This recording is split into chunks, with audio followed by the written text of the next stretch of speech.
Good morning, ladies and gentlemen. Let's take our seats.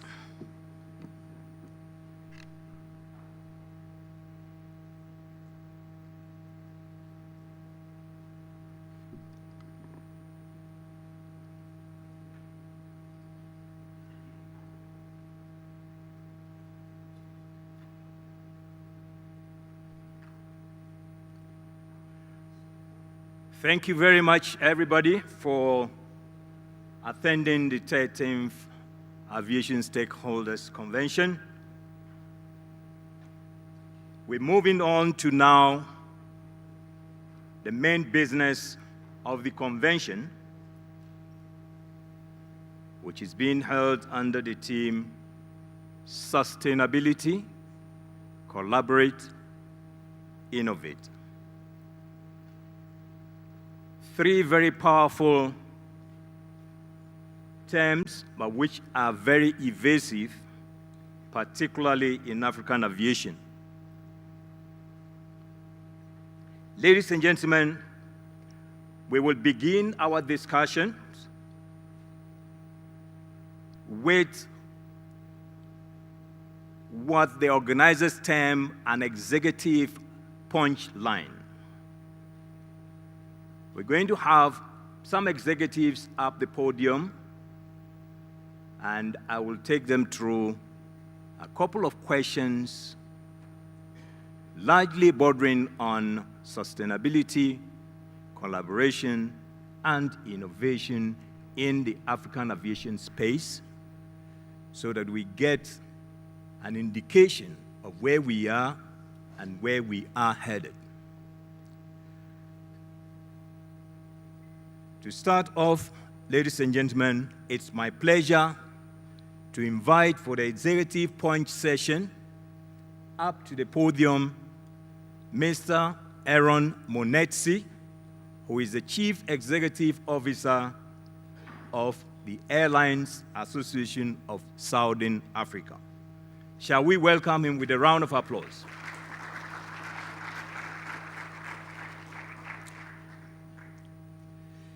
To get a much wider global and outside Africa perspectives of this subject, I would want to invite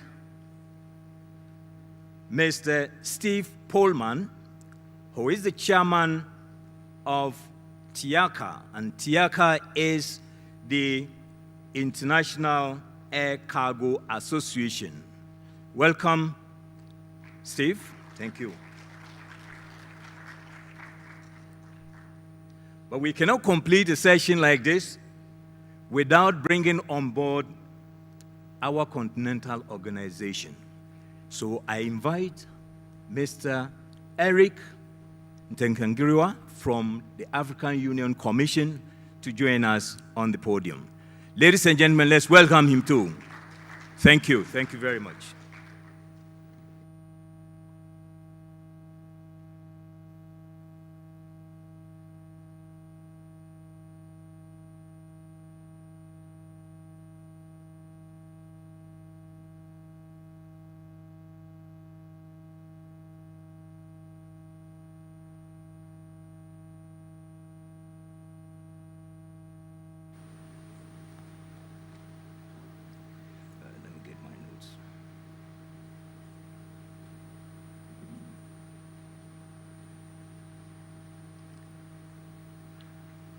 Okay, gentlemen, you're welcome to the panel discussion, which is on the theme, Sustainability, Collaborate, Innovate. As we heard this morning from the Chief Executive Officer of Rwanda, these are three interrelated and very important themes for Africa's progress going into the future. And for us on this panel, we just need to throw some bit more light on how this can move our continent forward. So in the next 40 minutes, we will be diving into some aspects of the subject. And as the theme of the program suggests, it's a punchline. So we want you to be crispy, straight to the point, and hit the nail right on the head so that we don't play with kids' gloves here. So let me start off with Aaron from the Airlines Association of Southern Africa. You know, when you say sustainability, it connotes the existence of some threats if nothing is done. In the African aviation industry, what are these threats for which reason we need sustainability?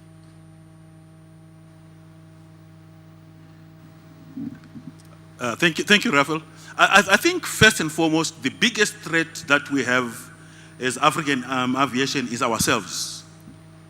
We don't like ourselves. We hate ourselves.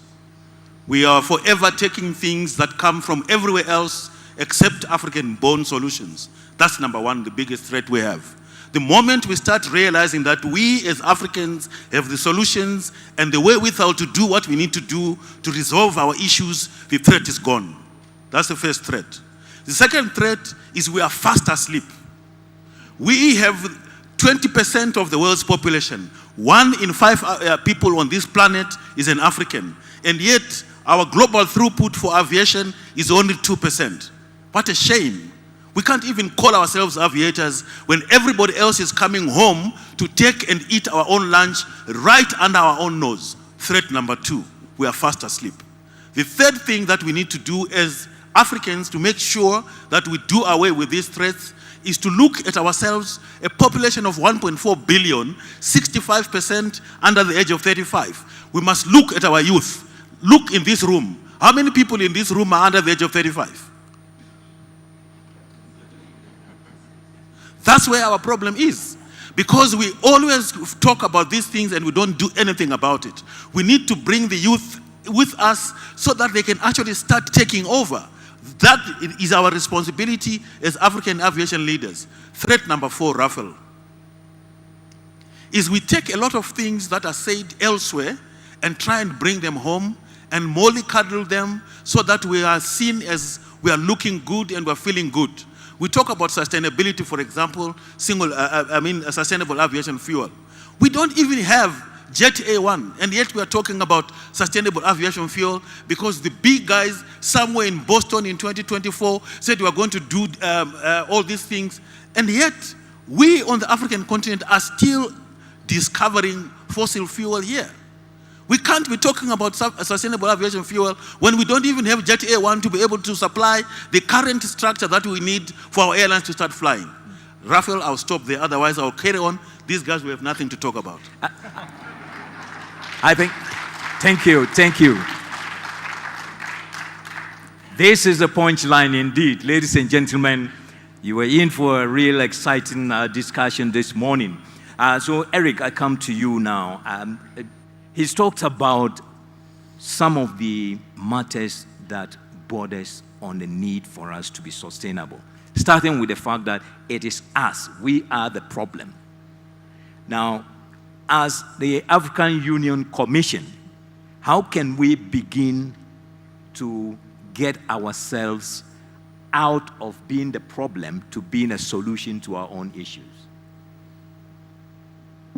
Thank you very much, Raphael, for inviting us to this important panel. Let me just go into the line of the 4 threats that Aaron has mentioned. I think for the first thing we need to do as Africa is to avoid talking to each other in every forum. So there are many other sectors that we need to bring on board. So we discovered for the last 2-3 years in 2-3 conventions that we used to bring together aviation stakeholders into this discussion.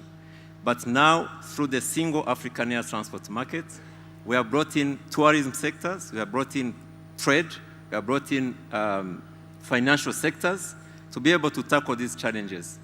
The second thing we need to do, I think we need to tackle our issues as Africa and be able to find our own solutions.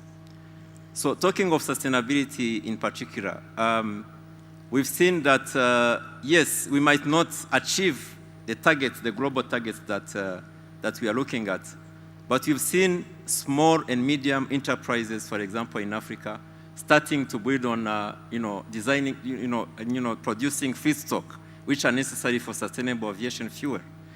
So AUC recently developed a strategy for sustainable aviation fuel. AFCAC already started putting out the framework. We have an action plan. We already have stakeholders under the private sector on energy sector. Now we bring in energy and aviation into the picture. So we already have some companies like in Kenya, in South Africa, who are already starting to produce the feedstock and other renewable energy resources to be able to supply and start producing SAF in Africa. It will never happen if SAF is not produced in Africa. Thank you. Thank you so much. Steve, from the global perspective, there's sustainability. When they talk of sustainability today, largely in the Western world, they're largely referring to environmental sustainability.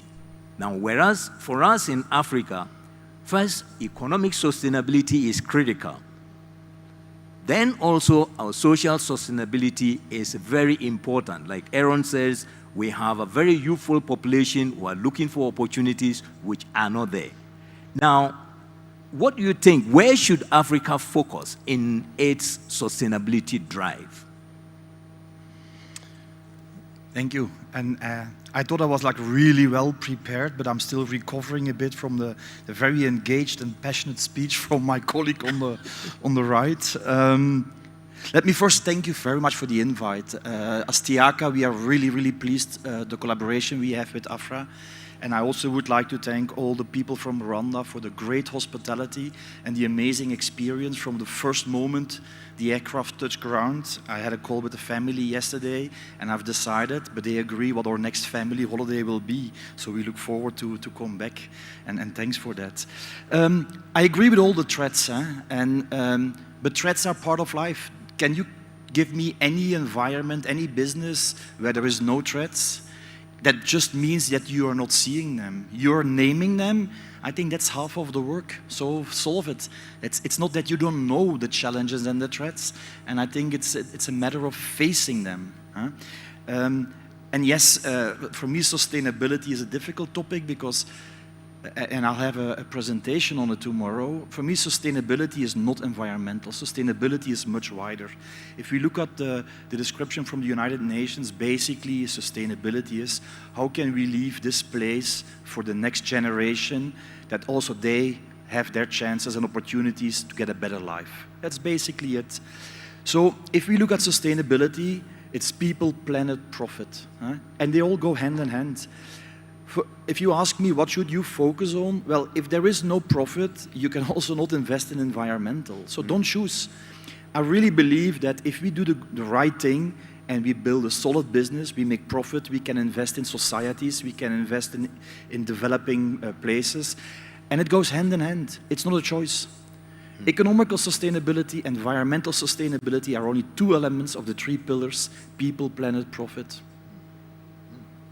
Thank you so much. Eric, Aaron, I come back to you on the same subject of economic versus environmental sustainability. I mean, at times it looks like the choice is obvious, but at least there's also a push for us to reprioritize. What is your take? Raphael, personally, I think we are fooling ourselves if we say there has to be a choice between environmental and economic. If there's no economic sustainability, forget it, we're dead. We'll be waiting for people to come and assist us. I mean, look at the gentleman in the White House. He says, I'm not going to give you aid, and the whole continent goes berserk. We don't have money. If we had economic sustainability, we would not worry about the gentleman in the White House. So for me, we must focus first and foremost on our economic sustainability. Once we get our act together, I mean, I cannot begin to tell you, Raphael, the number of times I cringe when I hear the head of state of such a country has gone to Europe for medical attention. And when Putin calls for a Russia-Africa summit, all of them are there, waiting for, what do you call it, photo opportunity. The same thing, young Macron calls them to come to France. France, Africa, They go because they are going to ask for money. They're not going to ask for environmental sustainability. They're going there to ask for money. Once we get our act together in terms of just making sure that our economies are working the way they're supposed to. Raphael, I can tell you now, even the number that we're talking about in terms of the number of Africans that are traveling, they don't travel because they can't afford it. The moment the economies start pumping, you'll see more people, they have discretionary income, they start beginning to travel. Then we can talk about the environmental sustainability. For me, first and foremost, let's focus on the economies. Thank you. Eric, you can clap, please. Please show appreciation. Thank you. Now, there's this hype about the untapped potential of Africa. And this morning, when we heard from the speech of the CEO of Rwanda, she actually mentioned that according to IATA statistics, Africa is going to be one of the fastest growing regions. And no doubt about it, Africa is growing in all fronts, on all fronts. Now, again, because of the three-pronged approach that the AU has adopted, the single African air transport market, the Africa Continental Free Trade Area, and the protocol on free movement of people and goods, this is going to trigger more growth. But do we really have what it takes to support this growth if it begins to unleash itself? We are talking about the growth and we are preparing for the growth. Do we really have on the ground the resources to take care of this growth if it does happen? Yeah, thank you very much. What I can say is that, first of all, let me agree with Aaron that without focusing on our economic, base in terms of, having alternatives, because I remember when we talk about SATAM and we want African governments to reduce taxes and charges, but we need, on the other hand, be able to tell them that if they reduce these taxes and charges, what is going to happen? We need to also see them, having other alternative options where they can get their economies, because we know the reality is that they are getting a lot of these taxes and charges from aviation sector.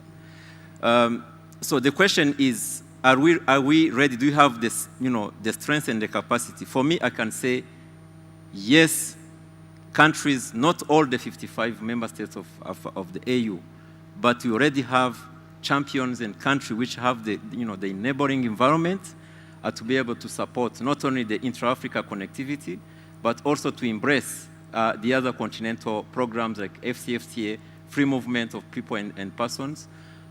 We recently, the African Civil Aviation Commission started the SATAM pilot implementation project, which is based on looking at what countries have the enabling environment to be able to champion and support, the journey to SATAM. Already last year, through the SATAM advocacy, we were able to get almost 18 new Fifth Freedom traffic rights, as an example, through those conversations within the countries that have already joined the pilot implementation project. Within those SATAM advocacy, we bring in all the airlines of Africa, we bring in the tourism sector to be able to explain what I said about alternative options for the countries to get resources. Because the story we are bringing there is that once you open up your airport, once you reduce, especially the issue of the visa regime, once you ease your visa, the travel, you'll be able to get more traffic, your tourism sector will grow, you'll get a lot of traffic, and you'll be able to grow the industry. You'll get new operators, and you'll be able to get to the numbers we want to see. So what I can say, it's a journey. We are working with the countries that already have that environment, that enabling environment. But for sure, aviation is going to be for Africa. So we look forward to see others to come in and join this pilot initiative. Thank you. Aaron, if I come back to you, just on this same subject of SATAM, AFTA, and free movement, should this be a hard to sell to our states? Why are we having difficulty getting it adopted as speedily as it ought to? Raphael, I think, again, it's an issue really about policy makers. I remember watching an interview Bob Marley once did, and he said, some people are so poor, all they have is money. And I think back to myself, and I think some African countries are so poor at policy, all they have is visa policy. Because it honestly, up to today, I still struggle to understand why are we afraid of ourselves as Africans. If we don't allow each other to travel to each other's country, how do we even begin to think about trading? And Raphael, I hear this story about sovereignty, and we are protecting our borders, and there are people that we don't want to come to our countries. But tell you what, the people that you don't want are already there. You are actually shooting yourself in the foot by preventing the bona fide traveler who actually goes to your visa council to apply for a visa, and you ask him for his mother's DNA, his grandmother's DNA, all kinds of things, just for them to get a visa to come and visit you and spend money in your own country. So I think, Eric, going back to you as AUC, what we need to do, and I appeal to the Secretary General of AFRAA, in the next iteration of this event, let's bring in the ministers of Home Affairs and let's tell them that you are our biggest challenge because you are not giving free movement of Africans to Africa. The last statistic that I read, Raphael, only 5 countries in Africa allow other African countries, Africans to come to their countries visa-free. Only 5. And only 37 African countries allow other Africans to get visa on arrival. Now I hear people, other countries boasting that, no, we now have e-visa. E-visa is so 1964. This is not new. I mean, we should just open up and see what happens. Those countries that opened up, they have not been flooded. I can give you an example of Benin Republic. They share a border with Nigeria. Everybody knows the reputation Nigeria has. But Benin is still functioning. They don't have any problem with Nigerians coming into their country and not going back. So that's an example. Now, bring it back, Raphael, to the infrastructure story, and you begin to realize that the policy that these guys, our so-called leaders, are harping on about, no, we need visas. I think for me, it's about the issue about the infrastructure, where they actually don't have the capacity to be able to deal with the visitors when they come to the countries. They don't have the immigration facilities to start with. They don't even have the hotels, let alone the roads and facilities to accommodate these tourists when they come to their countries. For me, that's where the problem is. Once we fix the issue around policy, especially free movement of people and goods, then we actually have to focus also on fixing the infrastructure. Then we can say it can't be a hard sell, because the Minister of Finance, the Minister of Economic Development, the Minister of Home Affairs, the Minister of Police, the Minister of Immigration, everybody is in the same room, and we are saying, guys, focus on the same direction. Once you get all of you together and fix this thing, it can't be that difficult for you to understand that once we open up, we are going to get a better economy and better standards of living for our people. Thank you, Eric. Not Eric. Hey, Aaron. I'm trying to change your name. I think I'll rename you afterwards, at the end of the show. Steve, now, Eric and Aaron both touched on the subject of movement of goods, and TIACA is in the cargo space. In Africa, it is not only the movement of passengers that is restrictive, even movement of goods is restricted because of customs procedures, at times because of traffic rights, even impacting cargo movement. I don't know what your experience in Europe and elsewhere is, and what Africa can learn to facilitate the movement of cargo, particularly on our continent. It's not an easy one. I think that first of all, when we look at cargo, we have to look at much more than just the flying part. When we look at the value chain of cargo, there's much more stakeholders involved. And yes, we talk about air cargo, so there is an aircraft somewhere in between. But the complication is much wider. It's like the visa with the passengers, it's the documentation, the customs with cargo.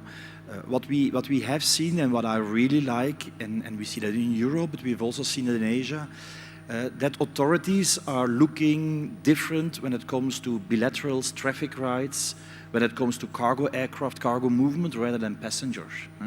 Where in the past it was really looked at it all together, we see that a lot of authorities are really more flexible in giving traffic rights to foreign carriers, even fifth freedom traffic rights.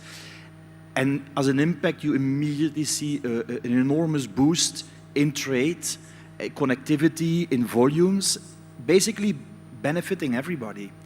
And I think that while there is still more a protected market also on the passenger side in Europe and Asia, and there is some understanding also with national carriers, I think on cargo, we need to look different at it, and it's much easier to grow the cake for everybody. We are too focused on our slice of the cake rather than growing the cake and making sure there is more for everybody. Because cargo connectivity really boosts the economy. The economy will boost the passenger traffic, so it's part of an ecosystem and often an easier first step because it's a bit less sensitive than the whole passenger operation. Thank you. Eric, you want to add something to that? Yes, I just wanted to add on what we are doing as Africa in terms of the cargo aspect. Of course, I agree that the first thing is to look at the free movement protocol in general, because it is for goods, person, and services. Once we unlock that one, and we are able to also unlock on the cargo side of it. But as Aaron mentioned before, the visa regimes are in the hands of the government. Even before we have the continental protocol, we have to look at the visa regimes by each country, because this is a decision a country can make. For example, Rwanda decided to open up for all Africans, so this is a decision the government can make, but before we go to the continental protocol. Now, on the air cargo, within the context of the African Continental Free Trade Area and also the Single African Air Transport Market, we recently launched an initiative to have an air cargo strategy for the continent, looking at issues around facilitation, around infrastructure, looking at how is cargo moving between Africa. So we want to see, to link the air cargo trade routes, because if coffee is traded from, let's say, Nairobi to the west, what are the possible routes that coffee can use to go to the west? So we recently started an initiative to have a continental kind of assessment to see where the cargo moves and then what are the challenges. And then we want to bring in African airlines into that debate and tell them we have already mapped the routes, we have mapped where the cargo can come from east to west. So it is up to you now, the African airlines, of course with the coordination with AFRAA, to be able now to feed into those routes. And then we brought in the FCFTA Secretariat. They are part of this initiative to be able now to tell us, once cargo moves from east to west, and we have an African aviation route which is going to support it, how is it going to be benefiting from the FCFTA framework? In terms of the custom duties reduction, when it comes to the taxes, the tax regime, what is FCFTA bringing into board to be able to facilitate that air cargo network? Thank you. No, thanks so much. Eric? Yeah, please. Because I think it's an important initiative, yes.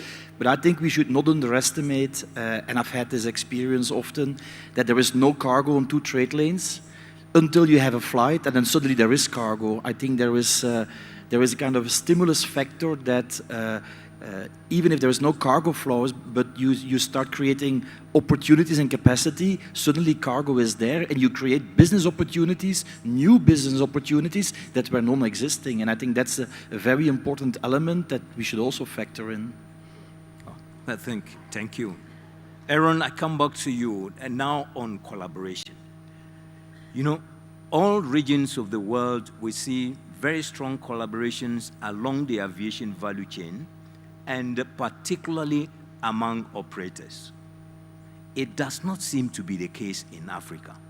Our team is asking us that we collaborate.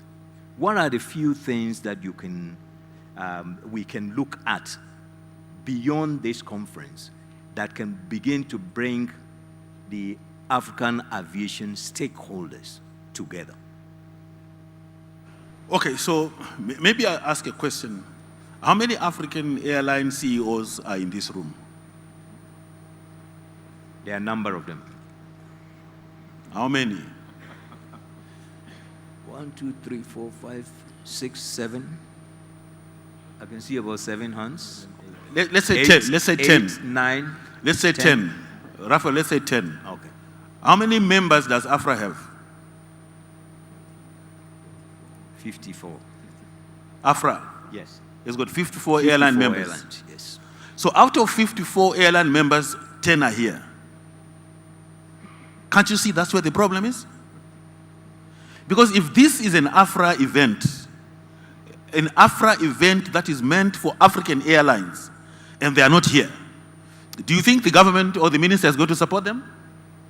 Okay, now they are 11 because Yvonne has just 11. come. So for me, Rafael, when we talk about collaboration, we can't point at somebody else when ourselves, we are the biggest problem.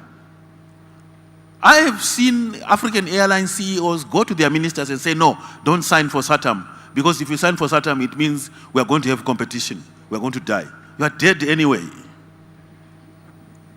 So for me, that's where the problem is. Our African airline CEOs themselves have to come to understand that, look, was it, I think it was in Cairo, when I said, when two grasshoppers are fighting, the crow is very happy. So when these other airlines from the Middle East or wherever, when they see you as African airlines fighting, they even stoke the fire, say, keep fighting. Because they know as you fight, you are actually missing the idea of what you should be doing. They'll come and do it for you. So for me, Rafael, what we need to start doing is getting our African airlines to actually understand that this is about them. They have to take the responsibility for collaboration amongst themselves. Then they can sell it to their policymakers. Then they can sell it to their stakeholder ministries and so forth.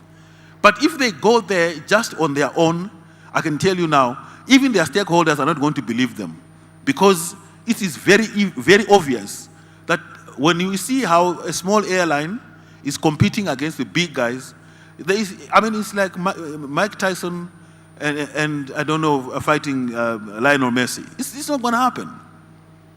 So that's the first thing. Our African airline CEOs themselves must understand that it's up to them. The second thing, Rafael, is collaboration does not mean that you're going to come and buy 50 Boeing or Airbus or Embraers. No, it starts with the little that you have. The little that you have, even if it means you don't even have an aircraft, but if you've got a route right, talk to your fellow African airline CEO and say, can we collaborate on this route together?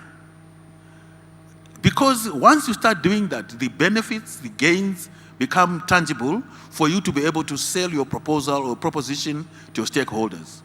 So start amongst yourselves with what you have. Don't wait for the environment to be ideal or for you to be able to have scale. You will never have scale.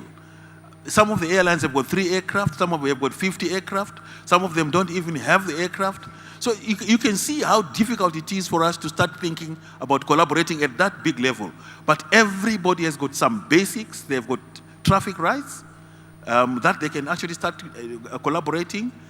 So for me, Rafael, when I look at 41 years ago, when we had AFRAA, it actually shows that Africans can work together. There are reasons why AFRAA collapsed, but end of the day, Africans can come together and work together.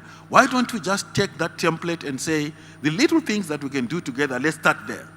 The third element, Rafael, is when we talk about collaboration, we are talking about aviation collaboration, but I think there has to be policy collaboration as well. And that's where it must start. The 2 ministers from the 2 countries must come together and say, listen, we share a common resource like Zambia and Zimbabwe share the Victoria Falls, for example. So when we share this resource, why don't we do everything possible to make sure that we get as many flights coming into Victoria Falls and to Livingstone, then we get tourists coming into our two countries. That way, when they have a policy collaboration, it becomes easier for them to say, why are the visitors not coming? It's because they don't have visas. So let's call the Ministers of Home Affairs. So for me, the third element that is very important for this collaboration to work is policy collaboration. Thank you. Thank you very much. Steve, you've had Aaron. I don't know, Europe, Europe collaborates better, especially in the aviation space, than we do here. We see a lot of joint operations, particularly among airlines. What is it that we can learn from the collaboration out there that you know to improve our own situation here? Also in Europe, it's an ongoing process. It's not done in one day, and it's a marathon. And you know how you run a marathon? Yeah. You start practicing. It's not because you get up in the morning and you say, let's do a marathon, that you will succeed. It is a long process that you need to do. Unfortunately, your message was really clear. It's the problem, the 11 CEOs that are here are the ones that are probably already into the game. How do we get the message to the 47 other ones not being here? It's not because we lock ourselves up in a room that the world stops changing. I think that what we need is that, first of all, the trust. Trust amongst each other, that we are indeed collaborating and that we are not trying to steal from each other, but that we are trying to grow together. It's not if there is 1,000 passengers between two countries that we have to divide them in two. The question is, how can we make them 1,500 passengers, 2,000 passengers? Second, I think, is also the confidence. I mean, I really think that you should have much more confidence in what you're doing. You don't, yes, steal all good ideas from Europe, but don't copy Europe. I mean, you're Africa. You know what you need to do. There is differences in Africa, but move on. I think if you wait too long to move forward, you never move forward. At a certain point, you really need to take these small steps, and you need to be able to keep on moving, to have these small successes. You're not going to change the whole environment, the whole aviation space in one day. But if you're not going to change, and I really like, I mean, competition is moving forward, in the Middle East especially. So if you're not going to start changing, if you're not going to start taking small steps, then I really think one day you're going to wake up and it's going to be a very unpleasant experience if you see what's happening. And rather than looking at Europe, why don't you start looking in Africa?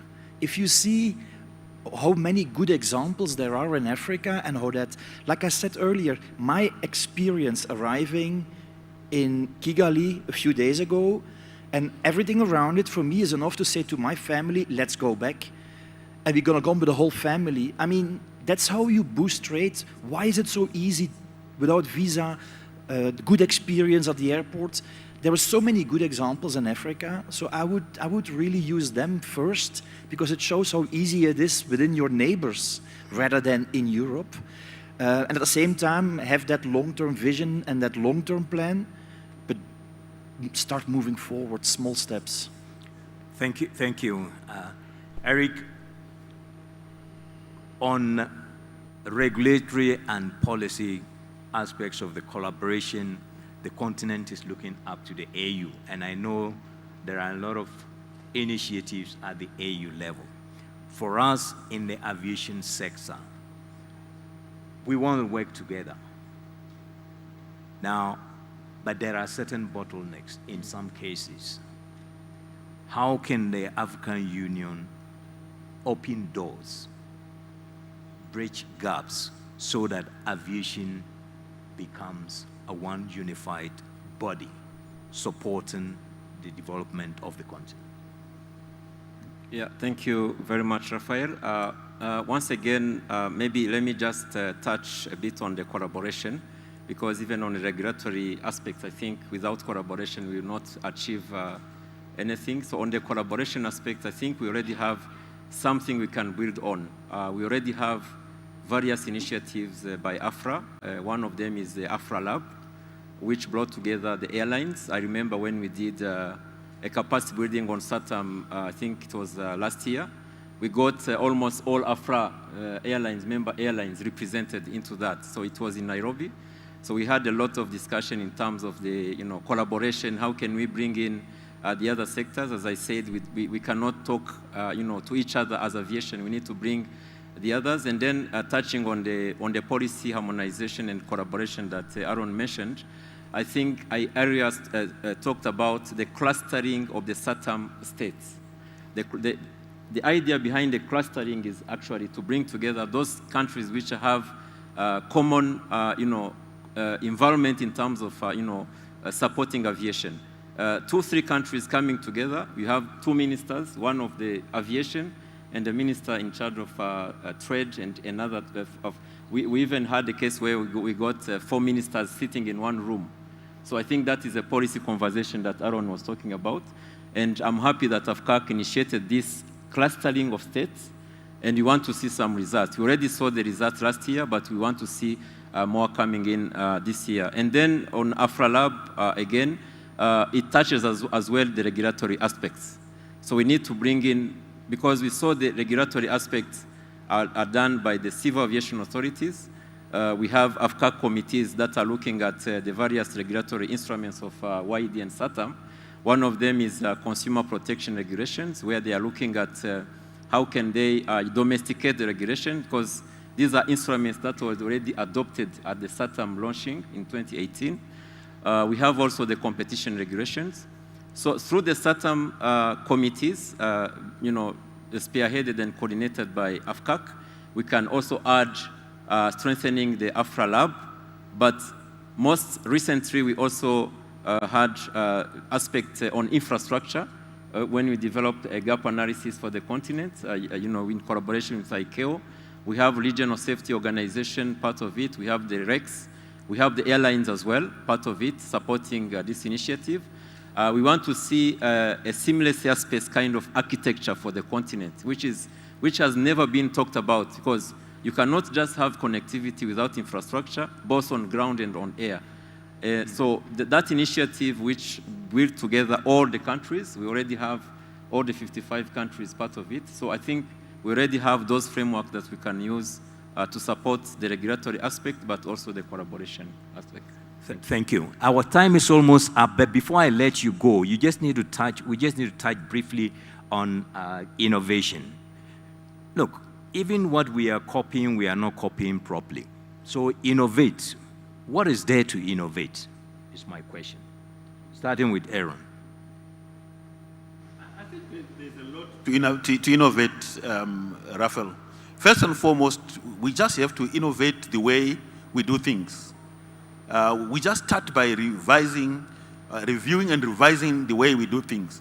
Very simple things that we get ourselves in a knot and are unable to do what we need to do. Stephen spoke about the experience of arriving in Rwanda. I mean, for me, it's a small airport, but things work there. You arrive, you are in a queue, you go to the immigration officer, you either get a visa, you pay for a visa, and you're out, done.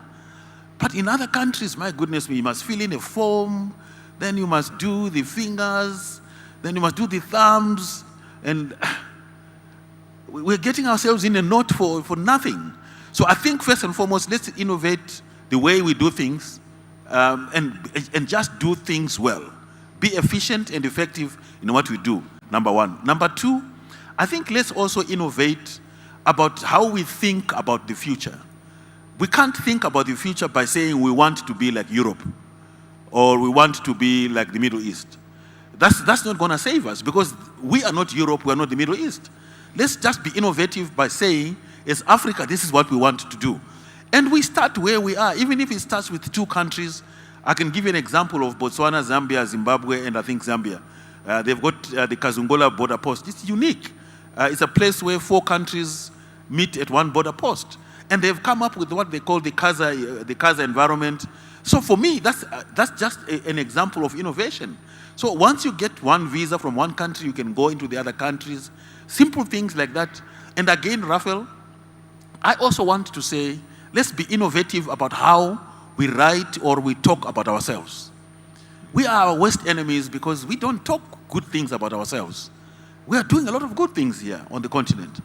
And as long as somebody else talks about us, I think it was President Kagame who said, as long as the hand that holds the pen that writes about you is in somebody else's hands, they will not write a good narrative about you.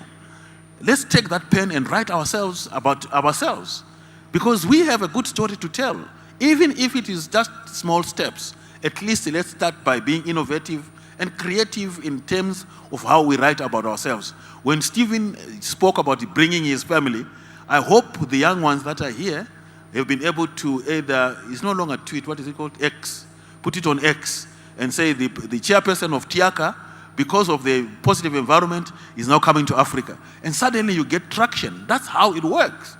It can't be that you must wait and go and do a press statement, a media briefing, then this comes. No. It has to be on what we have right now, and these stories are already there.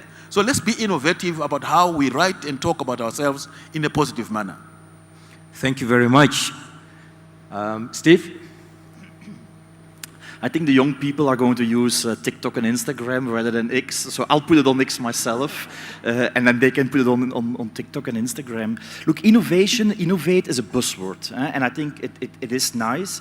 I don't think we should use it in our industry. I think there's a lot of industries that really innovate. I really think we make it bigger than it is. Innovate, that sounds like, oh, it's complicated, difficult. We only need to copy and learn. We need to implement and we need to execute. That's what we need to do. So don't make it bigger as it is. And there's nothing wrong. And that's what I like. Maybe that the only thing we need to innovate is our mindset and the way we approach things. And maybe that's the biggest game changer we can do. Thank you very much. Eric, your word. Yes, I have 2 points on the innovation. The first one is to something that I see as an opportunity. We have our regional blocks. Why can't we take one of them, at least in a given period, to serve as a domestic market? If we can choose one of them, whichever is ready, we start a discussion with the ESC. We started a discussion with the BAG, that is a Banjula Core Group, which is having 7 countries, that they can trade within themselves as one domestic market, removing international charges.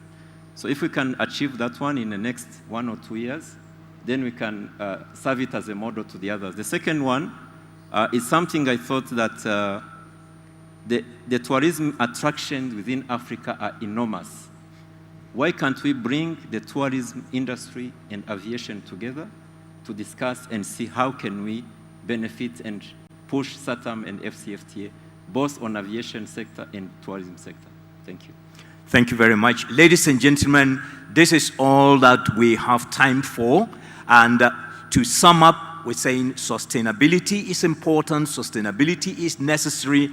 Africa is on track on sustainability. We just need to focus on our priorities and do them well. Collaboration, we are definitely collaborating, but is it enough? No. Can we do more? Yes. Are Africans working at trying to collaborate better? Yes, indeed. And for the aviation sector, we want to see ourselves work much more closer together to ensure that the ultimate beneficiary of the work we do, the customer, have seamless travel at an affordable price so that businesses across the continent can flow smoothly. And on innovation, it's only a matter of changing our mindset. We need to tweak the little things that we do today to suit our own culture and settings, and that way we would move forward. We should avoid copying from other people and pasting on our script. it will not help us. Ladies and gentlemen, a round of applause for my panelists. Thank you very much. Thank you. Thank you.